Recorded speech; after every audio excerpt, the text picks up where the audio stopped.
পুরাতন নিয়ে যায় আরেক পুরাতনের কাছে। এলাম মোহিনী মিলে।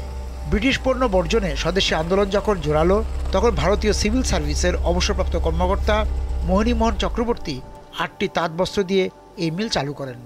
প্রতিষ্ঠার কিছুদিনের মধ্যেই মিলটি একটি লাভজনক শিল্পে রূপ নেয়।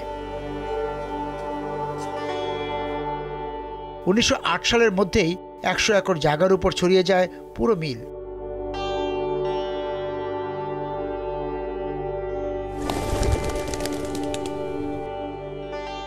(1910 থেকে 1918) সময়কালে সুদূর ইংল্যান্ড থেকে পিতলের হ্যান্ডলুম মেশিন আর পিতলের তৈরি প্রায় 200 তাঁত আমদানি করে মিলের কলেবর ও উৎপাদন বহুগুণে বাড়িয়ে তোলা হয়।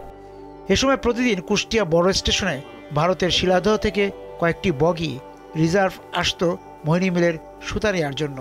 এটিই ছিল পূর্ব বাংলার প্রথম বড় টেক্সটাইল মিল।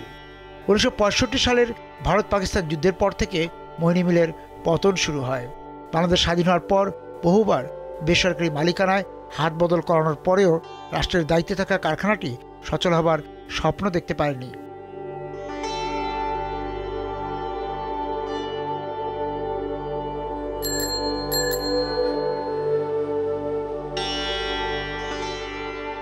মোহিনী মিলের পাশে রয়েছে রেনউইক জগেশ্বর অ্যান্ড কোম্পানি। এই কোম্পানির সঙ্গে রবীন্দ্রনাথের সম্পর্ক ছিল। 1896 সালে রবীন্দ্রনাথ টেগোর অ্যান্ড কোম্পানি নামে একটি কৃষি সরঞ্জাম নির্মাণের কারখানা স্থাপন করেন, কিন্তু কারখানাটি লোকসানের চক্র থেকে বের হয়ে আসতে পারেনি।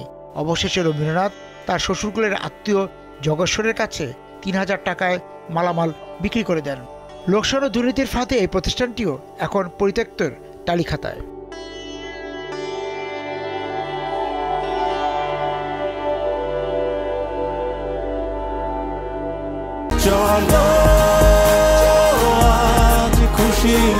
চল্লিশ বছর ধরে অসংখ্য খুশির মিছিলে ছিল আইডিএলসি, থাকবে আগামীতেও।